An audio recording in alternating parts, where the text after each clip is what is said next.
एके दिवशी संध्याकाळी बाळाप्पा दर्शनास गेले असता महाराजांनी आपल्या हातातील माळ बाळाप्पाजवळ देऊन यात्रा झाली का रे, यात्रा झाली का रे, याप्रमाणे 3 वेळा विचारले.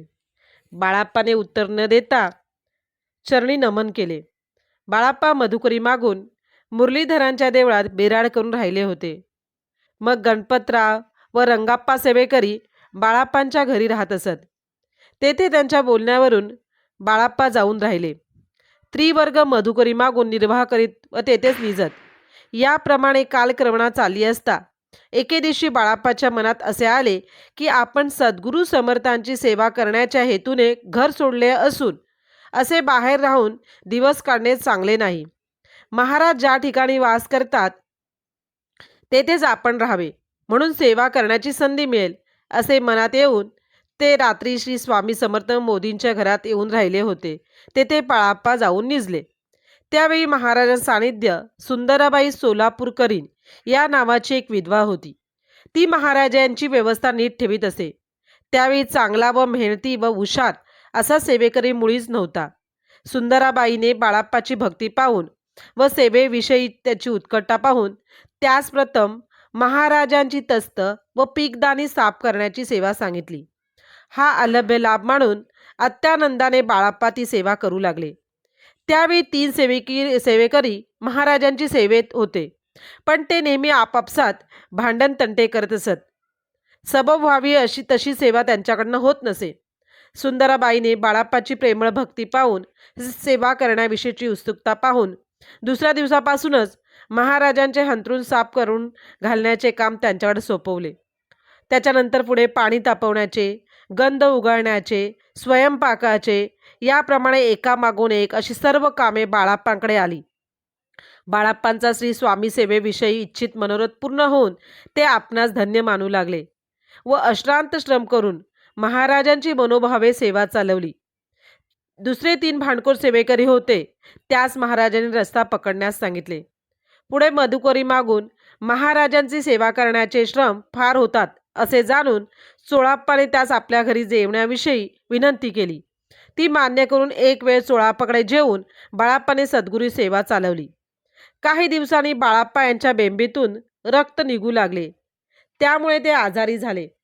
दिवसेंदिवस बेंबीत कळ लागून रक्तस्राव जास्त होत लागला.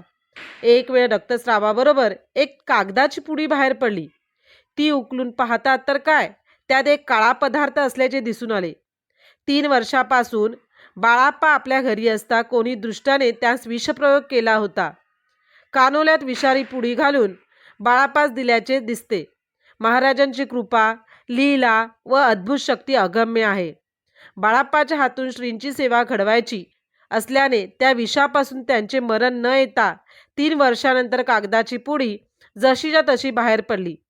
ही पडलेली पुडी गणपतराव सेवेकरी व गयाबाई म्हणून अक्कलकोटात आहेत, त्यांनी प्रत्यक्ष पाहिलेली होती. याप्रमाणे बाळाप्पांचा रोग दूर होऊन महाराजांनी त्यांना जीवनदान दिले. पुढे बाळाप्पाची भक्ती स्वामीचरणी दृढ झाली, पण अद्याप सर्वत्र स्वामीमय त्यांचे मन झाले नव्हते. प्रथमपासून बाळाप्पास महादेवाची भक्ती होती. प्रत्येक सोमवारी महादेवाची पूजा करून मग ते महाराजांकडे येत. तेने करून सेवेत अंतर पडे. सोमवारी महाराजांस स्नान घालण्याची पाळी सुंदराबाईंकडे होती. तेव्हा ती महाराजास म्हणे, महाराज आपली सेवा बाळाप्पा करतात, मग महादेवाची पूजा करण्याचे काय प्रयोजन आहे? महादेवाची पूजा करू नका अशी बाळाप्पास आज्ञा करावी, असे बाई महाराजांच्यास बहुत वेळा म्हणत असे. महाराज तीस उत्तर देस, नाही ग, दगडाची पूजा केलीच पाहिजे. याप्रमाणे 6 महिनेपर्यंत महादेवाची पूजा बाळाप्पास करू दिली.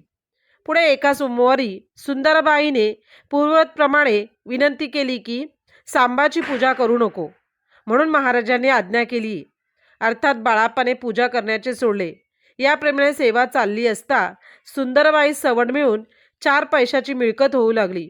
हे पाहून चोळाप्पा व त्याचा जावई श्रीपाद यास विषम वाटू लागले. बाळाप्पा आल्यापासून आपले नुकसान होऊ लागले आहे, सबब त्यास कोठेतरी घालून द्यावे असे त्यांना विचार आला. श्रीपाद भटजीने एके दिवशी बाळाप्पास स्पष्ट सांगितले की तुम्ही आल्यापासून आमचे नुकसान होत आहे. हे ऐकून बाळाप्पास फार वाईट वाटले. ते म्हणाले, ब्राह्मणाचे त्यातूनच त्यांचे अन्न खातो, त्यांचे नुकसान आपण कधीच करणार नाही. तथापि आपणाकडून सेवा घेणे तुम्हास बरे वाटत नसल्यास महाराजांकडून निरोप दिला असता आम्ही आमच्या गावी जाण्यास तयार आहोत. ही गोष्ट भटजीस मानवली. सुंदरबाई जवळ नाही अशी संधी साधून श्रीपाद भटजींनी विनंती केली की बाळाप्पा आपल्या कुलदेवतेच्या दर्शनास जाण्याची आज्ञा मागत आहेस, त्यास आज्ञा द्यावी.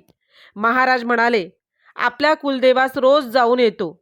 याप्रमाणे महाराज श्रीवार म्हणाले. या रीतीने लाग साधत नाही हे पाहून श्रीपाद भटजीने दुसरी युक्ती शोधून काढली. ते म्हणाले, महाराज, बाळाप्पा मुले बाळे सोडून आला आहे, त्याच घरी जाण्यास आज्ञा द्यावी. महाराज जमिनीवर हात थोपटून म्हणाले, त्याची बायका मुले येथेच आहेत. या उत्तराने श्रीपाद भटजींचा उपाय खुंटला.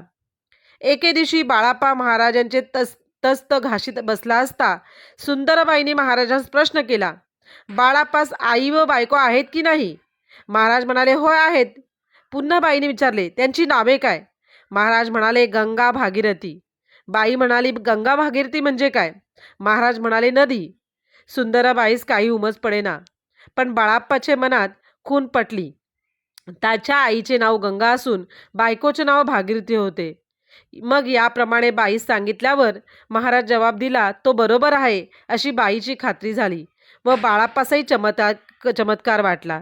श्री स्वामी समर्थ.